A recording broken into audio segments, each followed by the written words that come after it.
మేము ఇప్పుడు ప్రతిపక్షం ఉన్నాక మేము పెట్టడానికి వెళ్ళదు, మేము పెడతాము. మీకు దర్శన మధ్యలో వాళ్ళు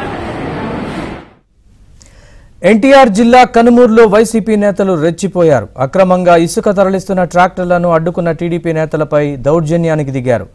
టీడీపీ నేత రేగళ్ల బాలకోటిరెడ్డి అనుచరులపై వైసీపీ మూక దాడులు చేసింది. టీడీపీ నేతలపై రాడ్లతో వైసీపీ నేతలు భాస్కర్ రెడ్డి, కృష్ణారెడ్డి, మాధవరెడ్డి, ప్రసాద్ దాడి చేశారు. టీడీపీ నాయకులకు తీవ్ర గాయాలయ్యాయి.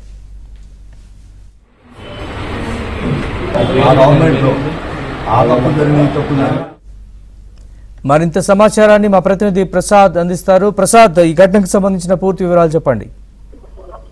నరేష్, కృష్ణా జిల్లా గంపలగూడి మండలం కనుమూరు గ్రామంలో ఈరోజు వైసీపీ నాయకులు దాడులకు తెగబడ్డారు. ముఖ్యంగా తమ అక్రమాలను, అన్యాయాలను ప్రశ్నిస్తున్నారనే కారణంతో తెలుగుదేశం పార్టీ నాయకులపై దాడి చేయడంతో తీవ్రంగా గాయపడ్డారు. వారు ప్రస్తుతం తిరువురు ఆసుపత్రిలో చికిత్స పొందుతా ఉన్నారు. అయితే పరిస్థితి ఈ రోజు గరిష్టంగా చెప్పలేమని వైద్యులు చెప్తా ఉన్నారు. అయితే ఈ ప్రాంతంలో యథేచ్ఛగా ఇసుక దోపిడీ జరుగుతూ ఉంది. అధికార పార్టీ నాయకులే పూర్తి స్థాయిలో ఈ ఇసుకను అక్రమంగా రవాణా చేస్తా ఉన్నారు. అందులోనూ అటు సరిహద్దులో తెలంగాణ రాష్ట్రం కూడా ఉండటంతో ఎక్కువగా ఇక్కడ నుంచి ఇసుకను ట్రాక్టర్ల ద్వారా, లారీల ద్వారా కూడా తెలంగాణ వైపు మళ్లించేస్తా ఉన్నారు. ఈ నేపథ్యంలో వరుసగా జరుగుతున్న అన్యాయాలపై గతంలో అనేకసార్లు టీడీపీ నాయకులు ధర్నాలు, ఆందోళన కూడా చేశారు.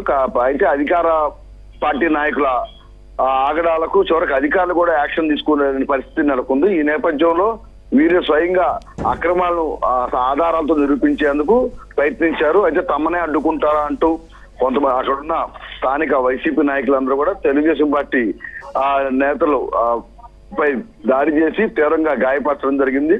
దీంతో అక్కడున్న సమాచారం అందుకున్న పోలీసులు కూడా అక్కడికి వచ్చే సమయానికి వారు పారిపోయినట్లు కూడా చెప్తా ఉన్నారు. అదే దీనికి సంబంధించి ఇప్పటి వరకు కూడా కేసులు నమోదు చేయకపోవడం, యాక్షన్ తీసుకోకపోవడంపై కూడా టీడీపీ నాయకులు ఆగ్రహం వ్యక్తం చేస్తా ఉన్నారు.